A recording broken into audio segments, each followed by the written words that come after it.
My name is Maya Sutton, and I was 33 the day my younger sister walked onto my hospital floor like she already owned it. I was updating charts at the ICU nurses station in Spokane when I heard her laugh echo down the hallway. That same rehearsed, camera-ready laugh, and my stomach dropped before my brain even caught up. Claire, 2,000 miles from the place I'd left behind. My parents raised the two of us under one roof, and somehow I still spent every single holiday alone inside it.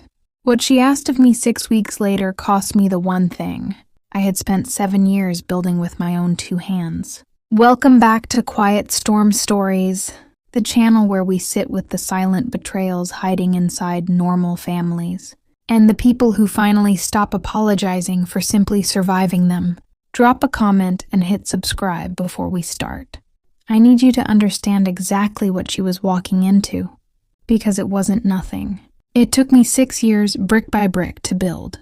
When I landed in Washington State at 26, I had $300, a nursing license, and not one single person who knew my last name. I rented a room above someone's garage.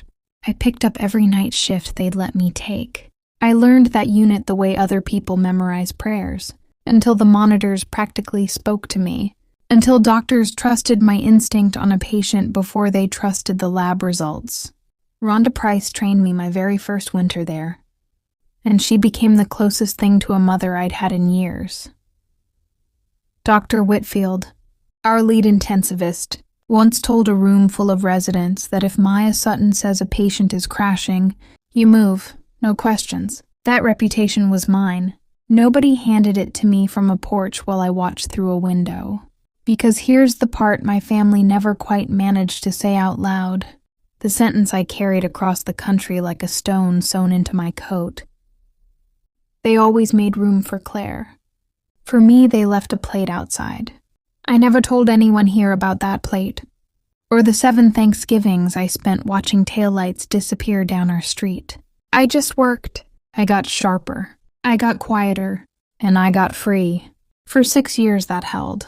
Then an HR coordinator walked our brand new director down my hallway for introductions, her heels clicking against the tile. And she turned around, and it was my sister, smiling at me like I was a photograph. She'd been waiting years to take, you'd think a family that leaves one daughter home needs a decent excuse. Mine never even needed a consistent one. When I was 8, it was that I'd get carsick on the drive to the cabin.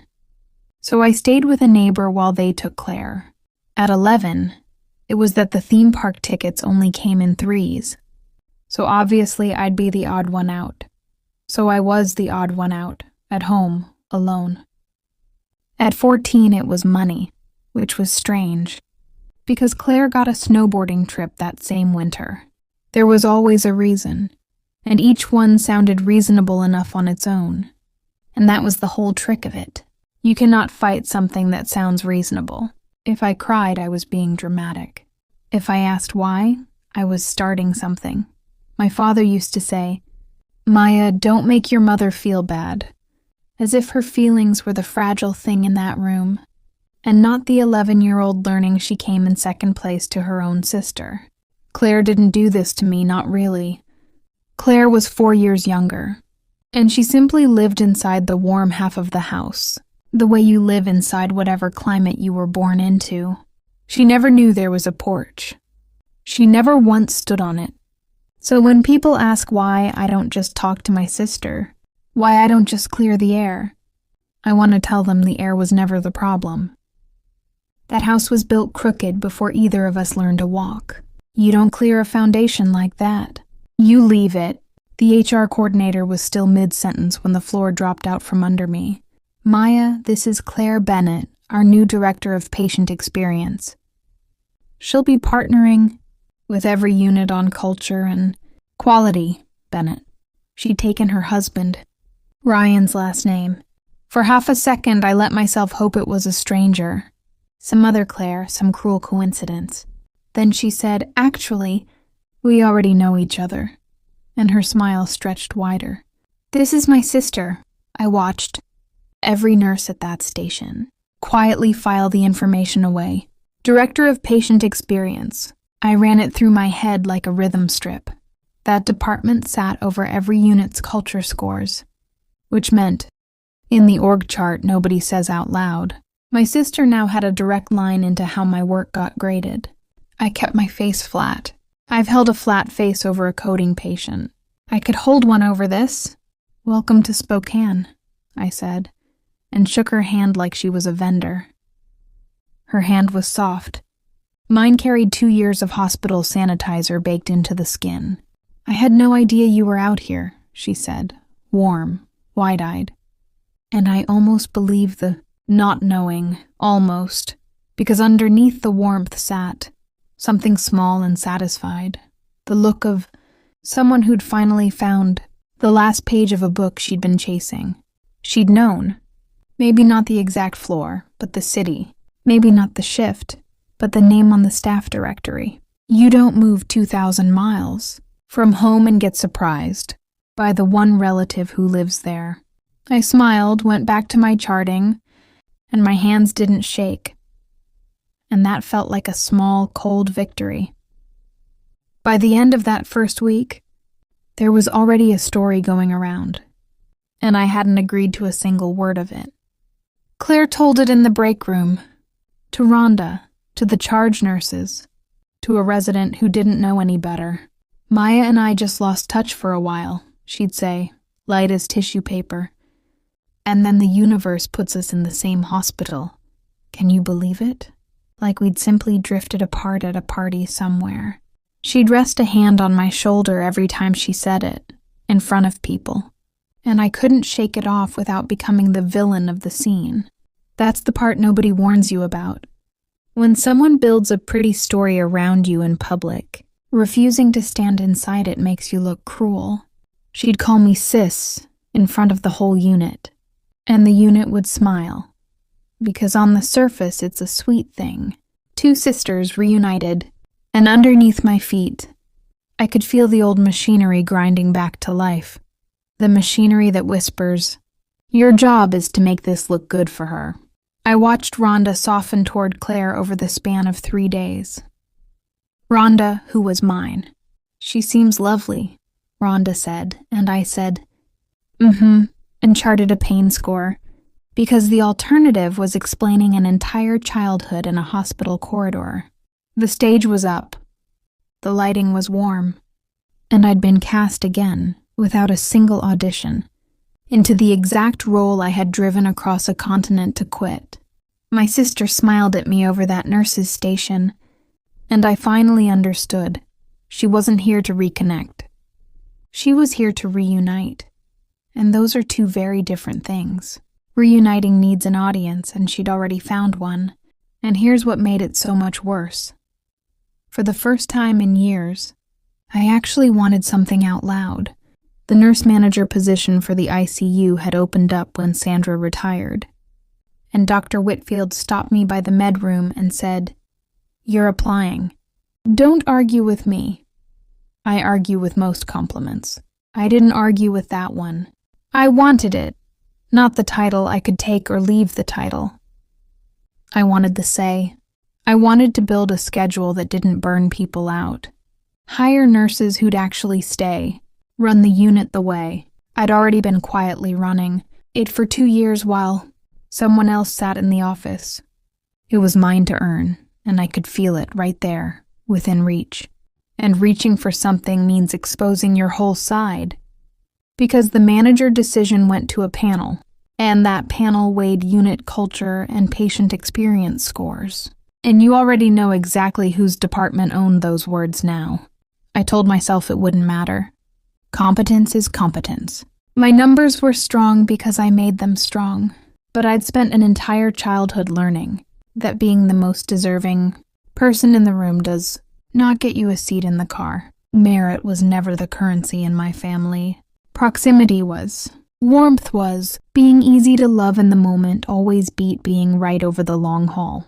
And now the woman who had always, effortlessly, been easy to love in the moment sat 3 doors down. the hall with a badge that gave her a vote on my future. I submitted my application that same afternoon. Hitting send felt like handing someone a knife and asking them to hold it gently. My mother texted me that night for the first time in 7 years. I know it was the first time because the old thread was still sitting there, untouched, a gray wall of the last things she'd ever said. To me, back when I was 26, and packing boxes, her new message sat right on top of all of it, like none of it had ever happened. Claire told us where you are. We're coming to visit. Your father misses you so much. Love, Mom. I read it standing in my kitchen with the refrigerator humming behind me. I never gave them my address. I never gave them my city. I'd built my entire life on the foundation of them never knowing where the door was. And my sister had handed them the map in her second week of living there. Your father misses you. Not, I'm sorry. Not, we were wrong. Not, we've thought about that porch every year and it haunts us. Just, we're coming. And you'll host the feeling the way you always host the feeling. I set the phone face down on the counter. Then I picked it back up and read it again. Because that's the thing about wound that old is some part of you still leans toward the voice. Part of me, 33 years old, with a good life and clean scrubs, was suddenly 9 again for 1 full second, hoping this was finally the year they'd booked a 4th seat. I hated that part of myself. I'd spent so much money and so many miles trying to kill it off, and there it was, keen alive, leaning toward my mother's text like a houseplant toward a window. I didn't sleep. By morning, they'd already booked the flights. They arrived the following Thursday and checked into a Best Western near the highway, which they mentioned twice, as though a hotel room were some kind of gift they were giving me. My father hugged me in the lobby like the last 7 years had been one long weekend. He still smelled like cedar and drip coffee, and my throat did something I never authorized. There she is, he said. There's my girl. My mother, Diane, hung back half a step and looked me up and down, and her opening line was, "You're too thin. Are you even eating?" 7 years apart. And the very first note she struck was my body. We went to an Olive Garden because Claire picked it, and Claire picked everything, and my parents let her. The way you let water run downhill. Ryan had stayed home in Michigan with their daughter, so it was just the 4 of us crammed.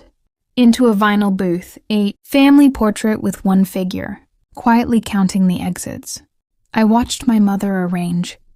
The whole table's mood like she was setting out napkins. She laughed at my father's jokes a half-beat early.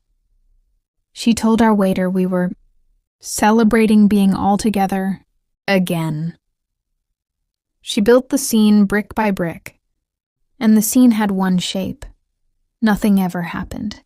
No porch, no cold plate, just 2 sisters and their proud parents and a bottomless bowl of salad. And if I said otherwise, I'd be the one who ruined the reunion. I recognized that architecture instantly. I grew up inside it. What I hadn't expected was how fast my own hands remembered their old job.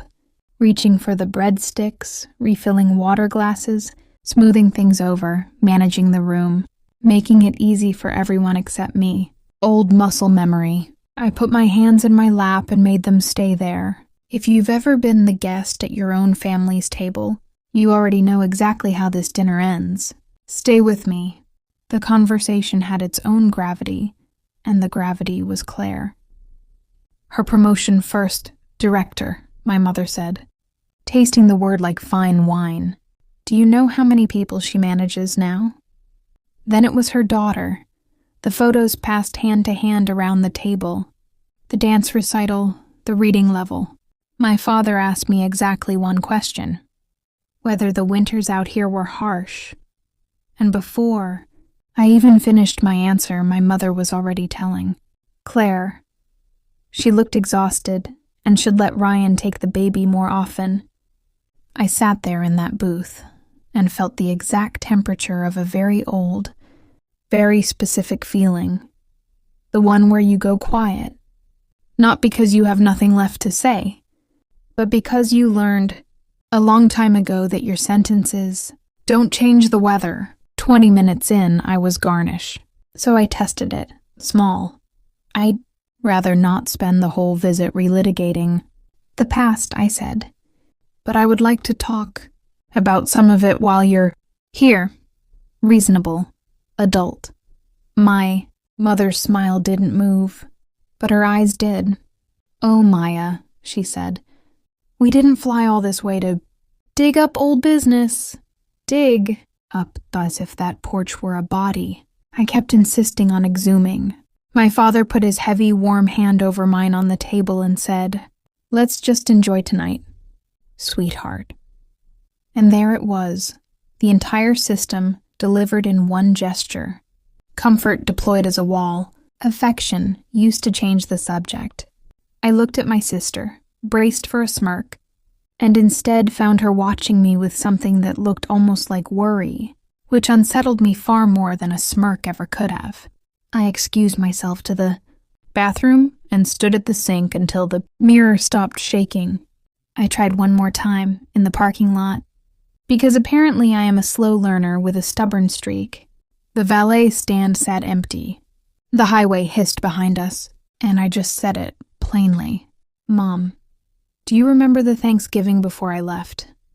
You left my plate outside on the porch. I kept my voice low. I just wanted to see if those words could exist, in the open air between us without the whole building collapsing. Something complicated crossed my mother's face for a moment. Fear, maybe, or the exhaustion of a woman who's spent 40 years holding a story together with both hands and can't afford to let go of even one corner. Then it shut again. We're family, she said. Family doesn't keep score. My father muttered, Diane, it's cold, and steered her toward the rental car. Claire touched my arm and murmured, She means well, Maya. She really does. And I stood alone in an Olive Garden parking lot in Washington. Stayed at 33 years old, finally understanding completely why they'd actually flown out here. Not to account for the porch, to bury it, to fly 2,000 miles and pour a warm dinner over the whole thing until it softened and dissolved, so the family story could stay smooth, and my mother would never once have to look at the corner she'd been gripping her whole life. They didn't want their daughter back. They wanted the record clean, and a clean record required my silence, my forgetting, my hands back on the breadsticks. Accountability was never on that table, only amnesia, served family style. I drove home alone. I didn't cry. That night I lay awake doing the exact thing I'd sworn I'd stopped doing, wondering what was wrong with me that being loved required this much editing. The visit ended, but Claire didn't leave because Claire lived there now, and that was the shape of the trap I kept forgetting. Monday morning, she was back on my floor with a clipboard and a program, a patient experience initiative, she called it, and it sounded lovely, and underneath it sat a scalpel with my name already carved into the handle. She shadowed me on rounds. She watched me tell a family, honestly, that their father was not going to wake up, because they deserved to plan their lives around the truth and not around false hope. Afterward, in the hallway, she said gently, You're so good with them. Maya, I just wonder if we could soften the delivery a little. Warmth scores really matter to the board.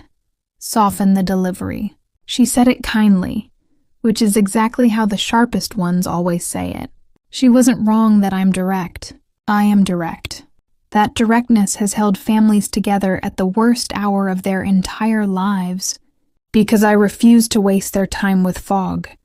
But now my directness had a line item in a report, and that line item was labeled a deficiency, and the person writing the report shared my last name and my mother's phone number. I felt the frame going up around me, board by board. Not exactly a lie, a reframe.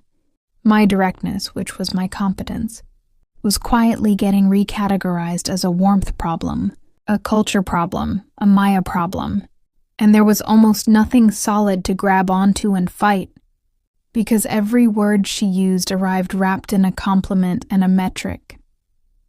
"I'll keep it in mind," I said. She smiled and wrote something down. I walked into the supply closet, pressed my forehead against the cool metal shelving, and stayed there for a slow count of 10 before going back to work. She left a plate on my desk on a Thursday, and the entire floor of my childhood fell straight through me. I came back from a long code, bone-tired, and there it sat in the charge office. A real plate. Not paper, a slice of homemade apple pie under plastic wrap, and a folded note in Claire's round handwriting. "Truce? I've missed you more than you know." I stood over it and forgot how to breathe correctly. She didn't know. I kept telling myself that, and it was probably even true. She had never once stood on that porch. She had no idea that a plate of food, left as a peace offering, was the exact shape of the original wound. To her, it was pie. To me, it was the last Thanksgiving. The storm door locked, the taillights pulling away, a paper plate going cold on the boards while I stood behind the glass understanding, my entire standing in that family in a single frozen image. A plate is what you leave for someone you don't bother setting a place for. You set a place at the table. You leave a plate on the porch. My sister had walked straight into my new life and, without an ounce of malice, without even knowing it, reproduced the exact gesture that had ended my old one. I didn't eat the pie. I couldn't. But I didn't throw it away either. And I want you to notice that, because I noticed it later, and it told me something I wasn't ready to know yet. I peeled off the plastic wrap, scraped the pie into the trash, washed the plate in the break room sink, dried it, and slid it into my bag to bring home. I kept the plate. I didn't know why. I just knew I wasn't finished with it yet. The worst part of that month wasn't Claire. It was Rhonda Callahan, the woman who taught me how to start a line on a blown vein, who spent 2 Christmases in a row with me because neither of us had anywhere else to be, sat down beside me in the break room, patted my knee, and said the thing. "You should give her a chance, hun. She's your sister. Family's family." I looked at Rhonda and felt something I hadn't felt in this building in 6 years, alone. Because Rhonda wasn't wrong from where she was sitting. From where she sat, a warm woman named Claire had appeared out of nowhere, clearly adoring her prickly older sister, and the prickly older sister was holding some invisible grudge nobody could quite see the reason for. I had never told Rhonda about the porch. I had never told anyone. My entire survival strategy had been to arrive here as a woman with no backstory, clean, competent, and free. And the cost of that clean slate was that when my family's story finally showed up, wearing a nice cardigan, I had no counter-narrative on file. Claire had a story and an audience. I had a plate in my bag I couldn't even explain. Family's family is a sentence that sounds like love and functions like a lock. It's the sentence that keeps the scapegoat right there in the yard.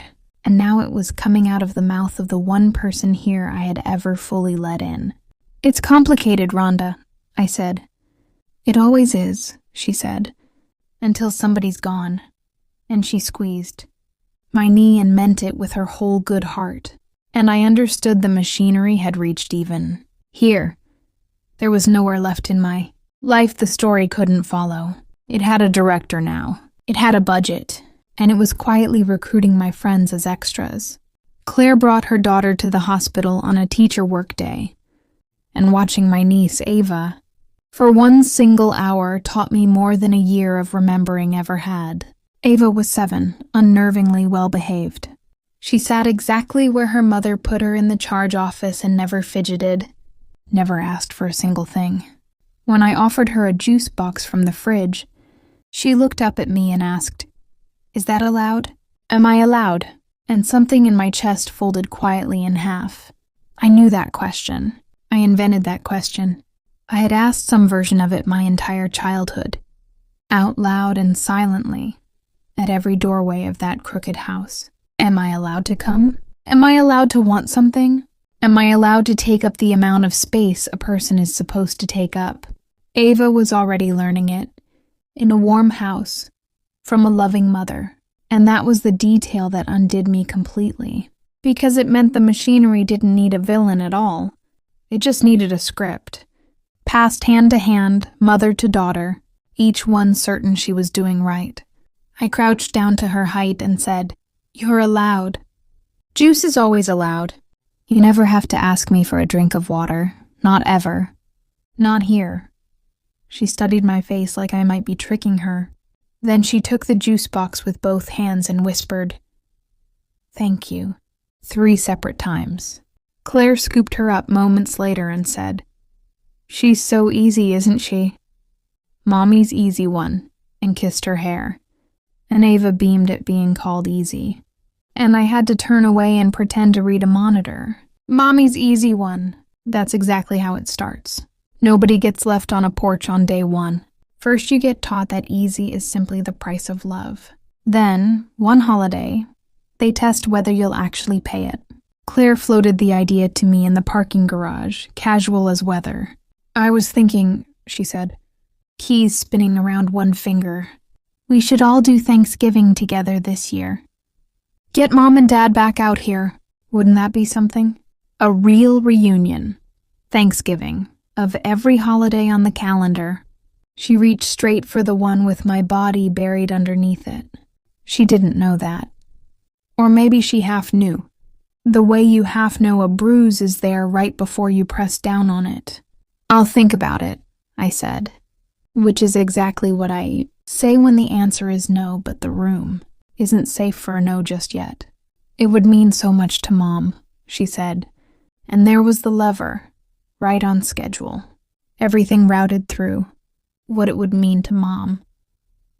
Never a single word about what the last Thanksgiving had actually done to me, because in the family story, the last Thanksgiving simply never happened. And you can't schedule a healing for a wound the whole family has already agreed doesn't exist. I could feel the outline of a plan now, even if I couldn't see the whole shape of it yet. The visit, the plate, the softened performance reviews, the Thanksgiving pitch, Rhonda's gentle nudge, my parents on standby back in Michigan. Pieces were all sliding towards something, and that something had real gravity, and the gravity wanted me at a table, performing a healing that had never once actually happened, so everyone else in the room could finally feel healed. I drove home and set the plate from my desk on my own kitchen counter, washed and clean, and stared at it a long while. I still didn't know exactly what it was for, but I was starting to understand it wasn't decoration. It was evidence of what I'd find out at the gala. The hospital's annual employee recognition gala was 3 weeks out, and Claire, I learned, was on the planning committee. Of course she was. It's a genuinely nice event. The one night a year administration puts out a real spread, hands out awards, and pretends the parking is adequate. Physicians show up, board members show up, sometimes even the local paper.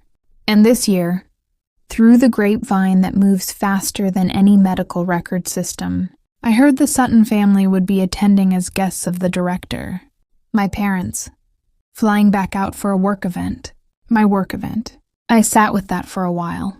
Claire had found herself a stage with much better lighting than a break room, and a far bigger audience than one unit, and she was arranging for our estranged family to appear together on it, publicly, right in front of the exact people who'd soon decide whether I got to run my own ICU. The timing wasn't subtle once you actually saw it. The manager panel was meeting, the week of the gala. Dr. Whitfield mentioned in passing that the committee would be finalizing impressions right around then, and impressions in this building now had an entire department behind them. And that department had a badge, and that badge belonged to my sister, who was staging a family reunion. I had never once agreed to, 40 feet from the people holding my career in their hands. I understood it then. cold and clear. This was never going to be a fight I could win by simply being right. Being right had never been the currency. I could be the best nurse in that entire building, and it wouldn't matter one bit if, on gala night, I refused to smile for the photograph, and I was starting to suspect the photograph was the entire point and that the smile was the actual price. And this time, that price came with my future stapled directly to it. She said it plainly in the end, which I almost respected. We were in her office, a nice office with a window. The kind of office I'd once assumed came to whoever earned it. She'd called me in to discuss the culture rollout, and after 10 minutes of warmth, she leaned back and said, "You know, the board really listens to me on culture fit for the manager role." She let that sit a moment. "It would help you," she said, "if we looked united at the gala. Mom and Dad there, the four of us together. A nice picture. People remember a nice picture. I know some of you are already yelling walk away at your screen right now. Hold that thought. It costs more than you think. Drop a comment below telling me where you'd draw your own line. Because here's what she was actually offering. Translated out of nice. Perform the reunion. Drop the boundary. Be the easy one on command. And I'll tell the board you're a culture fit. And you'll get the job you've genuinely earned. Refuse, stay difficult, keep your porch to yourself, and well, she couldn't promise how the impressions would land. She smiled through the entire thing. She probably didn't even experience it as a threat. In her version of the story, she was helping her sister, extending a bridge, playing the peacemaker she'd always been cast as. That's exactly what makes the golden child such an effective enforcer. They never know they're enforcing anything. They think they're just hugging you.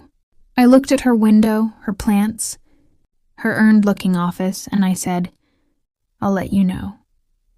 I walked back to my unit, where the monitors were honest, and the only stakes were life and death, which felt right then like a genuine relief. Somewhere back in Michigan, my mother was probably already picking out an outfit for the photo. I tried the honest road first, because I always try the honest road first, and I want you to watch me try it. So you know, I didn't jump straight to the hard thing. I asked Dr. Whitfield for coffee and laid out my case for the manager role. Clean, no politics, just the work. My retention numbers, my mortality reviews, the 2 new graduates I'd personally kept from quitting. He listened, nodded, and said, "Maya, you're the strongest clinical candidate we have. Full stop." And then he did the thing decent people do. Right before they tell you something hard, he set down his cup. "But the committee is weighing the culture assessment heavily this cycle." That's Claire's department. "I've flagged that you two are related. I can't make the committee unhear her." He wasn't apologizing for a wrong he'd committed. He was warning me about a wall he couldn't move on my behalf. And that's the detail I need you to hold on to, because it's the difference between a story where the narrator is naive and a story where the narrator is simply trapped. I saw the trap. I named the trap. I did the mature, procedural thing and went straight to the person with actual power and made the honest case. And it still wasn't enough. Not because I was foolish, but because the whole game had already been rigged one badge above my head by someone who could color my entire record with a single word like warmth. The clean road had a locked gate on it now, and my sister held the only key, and that key came with a photograph stapled to it. Dr. Whitfield looked at me, kind, tired. "Is there history there? With your sister?" And I almost told him. 7 years of nobody knowing. And I almost handed the whole thing to a good man over a cup of coffee. "Some," I said. He waited. I didn't fill the silence. Not yet. My mother called 2 nights before the gala, and she used the softest weapon in her arsenal, the one I've never fully learned how to block. "Maya, honey," on that voice. The one that reaches straight past 33 and grabs 9. Your father and I are so excited to see you shine at your work thing. Claire says it's a big deal. I told her the event was fine. Nothing to shine at, really. Well, we'll be there, she said. The whole family. Together. Finally. And then lower. The actual pitch underneath it all. Just smile for one night, sweetheart. For your father. He's not getting any younger, and it would mean the whole world to him. Can you do that for us? One nice night? One nice night. As if I were the one who'd made every night before it unnice. As if the porch had simply happened to the family. Some passing weather, and not something done to me. On purpose, more than once. She wasn't really asking me to smile. She was asking me to sign in front of everyone. In a photograph that would outlive every one of us. That the story was true. That we were a close family. That nothing was broken. That the plate on the porch was something I'd only dreamed up. And in exchange, the family would love me for one evening. My sister would tell the board I was warm. I'd get to run my unit. And all it would cost me was every true thing I've ever known about my own life. I have to go, Mom, I said. There's a lot to finish before the gala. We love you so much, she said. You know that. I know, I said. Which wasn't quite a lie, and hung up, and stood in my kitchen with the clean plate on the counter, and finally understood exactly what it was for. I didn't sleep that night either, but it was a different kind of not sleeping.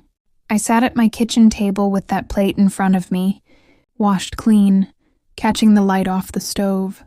They always made room for Claire. For me, they left a plate on the porch. I said it out loud to my empty apartment, and the sentence didn't hurt the way it used to, it clarified, because I finally saw the offer laid flat on the table for exactly what it was. Right beside that plate, they weren't finally offering me a seat. They were offering me the plate again, just dressed up nicer this time. This time with my entire career as garnish, this time in front of a better-dressed crowd. Come back to the family, the offer said. All you have to do is stand on the porch and smile like it's the dining room. Pretend the plate is a place setting. Perform the belonging, and we'll let you feel it for one evening. And I understood at my own kitchen table, at 33 years old, the thing it had taken me an entire life and 2,000 miles to finally reach. A place you have to earn isn't a place. It's an audition. I had fled Michigan thinking I was quitting the audition. I hadn't. I'd simply relocated it. For 7 years, I had kept my apartment spotless, my record flawless, my needs invisible, still auditioning, still trying to prove I was easy enough to deserve the room, still performing for a panel that wasn't even in the same state anymore. The porch had followed me here because I was the one carrying it. And now my sister was offering me the lead role in the family production one more time. And the strangest, freest thought arrived. Quiet as a monitor at 3 a.m. I could simply not show up to the audition. The gala was held in the atrium, the good one, with the glass ceiling and the borrowed chandeliers and a string trio, playing something that made small talk feel important. I wore the one nice dress I own and my good shoes, and I walked in already knowing exactly how the night had been scripted, because by then I'd finally read the whole thing. My parents were already there. My father wore the tie he saves for funerals and weddings, the only tie he owns, and when he saw me, his whole face opened up so genuinely it physically hurt. Because his love was real. It just never once moved him to actually stand on my side of the room. My mother wore navy blue and a hostess's radiance, working the small crowd near the awards table, telling a board member's wife all about her 2 daughters, both in medicine. In a way, isn't that wonderful? Claire was luminous. She'd built this entire evening, and it fit her like her dress did.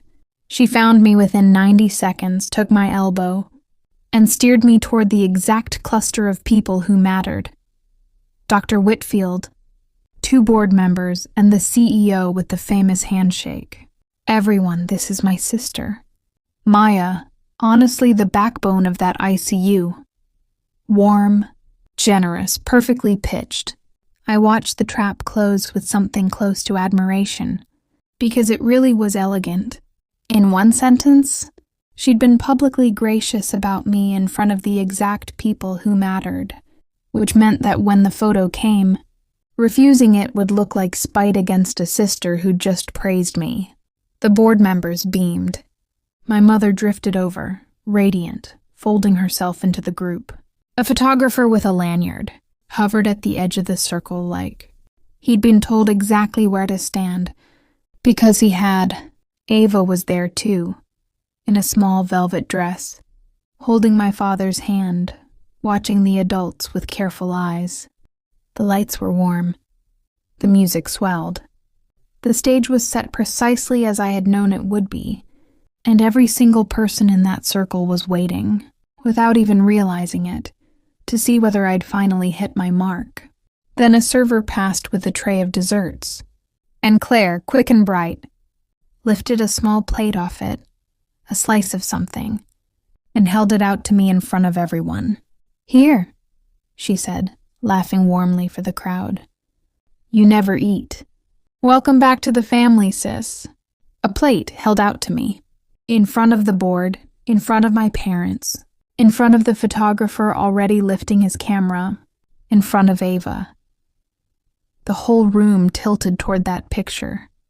The reunited sisters. The offered plate. The smile that would run in the hospital, newsletter, and live forever, as the final answer to the question of whatever happened to Maya. Take the plate, smile, get the job, be easy. Be loved for one single night. Pay the price you've always paid. My mother's face was luminous with anticipation. My father was already misting up. Claire's arm stayed steady, the plate hanging between us like a small warm planet, and I felt the entire gravity of my whole life pulling my hand up to receive it, and I looked down at Ava instead. 7 years old, holding her grandfather's hand, watching her aunt with the careful eyes of a child learning the exchange rate of love in real time, watching to see exactly what a woman does when the family holds out a plate and calls it a seat. I didn't raise my voice. I didn't knock the plate away. I have held steady over a coding patient with a family screaming in the doorway. I could hold steady here. I looked at my sister, then at the plate, and very gently, I didn't take it. I let my hands stay right at my sides. "No, thank you," I said, quiet enough that only the circle could hear, and the photographer's camera lowered, confused, and my mother's radiance flickered, and that small warm planet of a plate hung in the air with nowhere left to land. And the old house, 2,000 miles and 25 years away, finally quietly came down. Claire's smile stayed up one beat too long, the way a smile does when the person behind it is recalculating in real time. "Maya," she said, softer now, stepping in so the circle couldn't hear. "Don't do this here, please, just take the plate." My mother closed in on my other side, still smiling for the room, her voice a hiss beneath the string trio. "Maya Sutton, do not embarrass this family, not here. Not in front of these people." And there it was, the whole thing, finally undressed. The fear was never losing me. It was losing the picture. It was the people. It was the story staying smooth. I kept my voice level and aimed it only at the two of them. "I know exactly what you're offering," I said to Claire. "The photo, and then a good word to the board. And because that's apparently what this job costs now, I'm withdrawing from the manager search. Tomorrow I'll tell the panel myself." Claire's face went white. "You're throwing it away," she whispered. "You'd throw away the thing you want just to spite us?" And that was the exact moment I could have gotten angry. And I didn't. Because I finally understood I wasn't spiting anyone at all. I was simply leaving an audition. I'd been standing inside since I was 9 years old.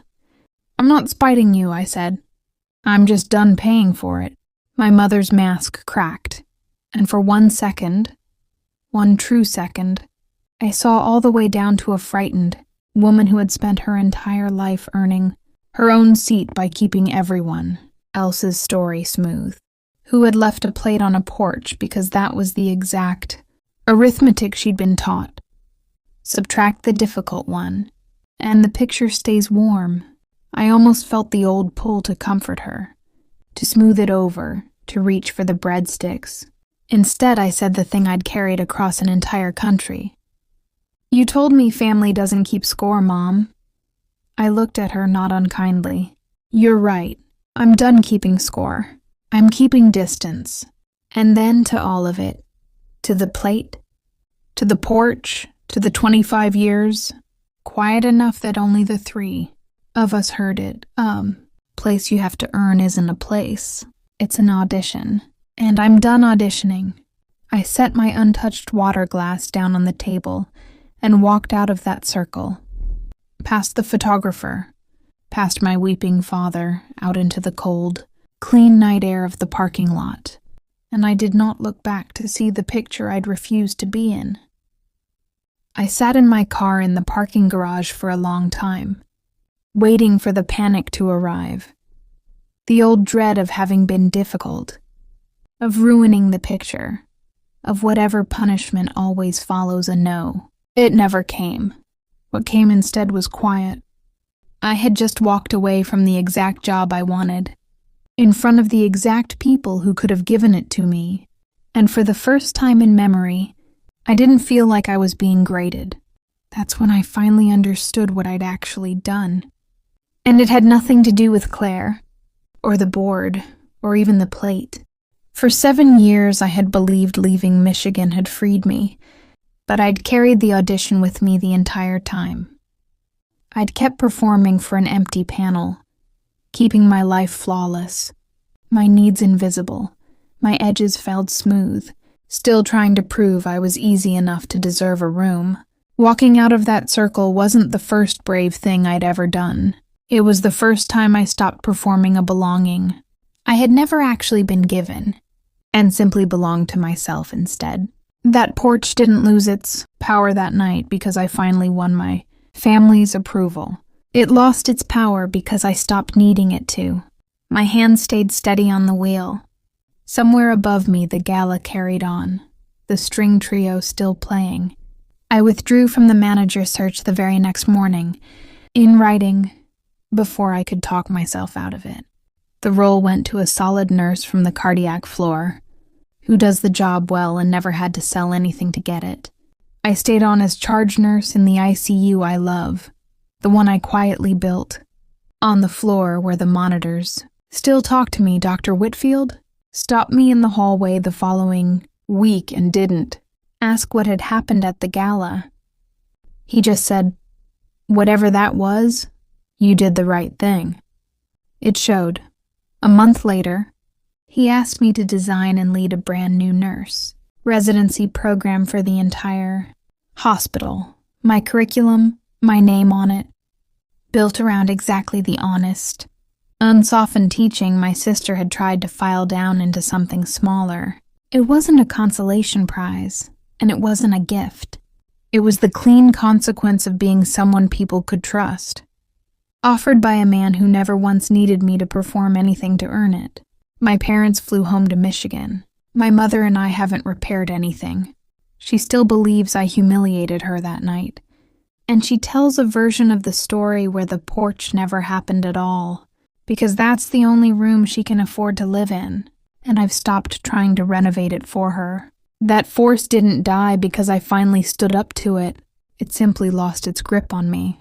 But here's the part I never saw coming. 3 weeks after the gala, a large envelope arrived from Michigan, addressed in careful, childish handwriting. Inside was a drawing from Ava. 2 stick figures seated at a table, one big, one small, and drawn in front of each of them, in careful brown crayon, a plate, both the same size. Both at the table. No porch anywhere in the picture. On the back, in Claire's handwriting, a single line. She drew this completely unprompted. And underneath, in smaller writing, like it cost her something to put down. I've been thinking about the plates. See, I don't know if my sister will ever fully climb out of the warm house she was raised to guard. Golden children rarely do. The house is comfortable, and leaving means finally admitting the porch was real. But she noticed.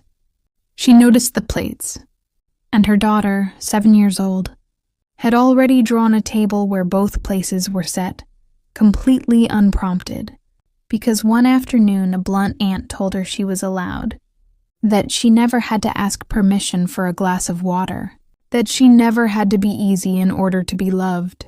That's exactly where the chain finally breaks, not in the ones who were taught the arithmetic, in the ones who never learn it in the first place. I pinned Ava's drawing to my refrigerator, right beside the clean plate I finally understood, and I stopped waiting for the family I was born into to ever set me a place. I used to believe love was a table you had to earn your way back to. It isn't. It's a plate someone sets for you before you even ask. A cold one on a porch, a warm one on a desk. It took me 7 years to learn the difference between the two. If you've ever set a boundary and been told it was cruelty simply, because your family always called it that, then you already know exactly how heavy that plate can feel, and how light your hands become the moment you finally stop holding it. This channel is for you. Subscribe, and I'll see you in the next story.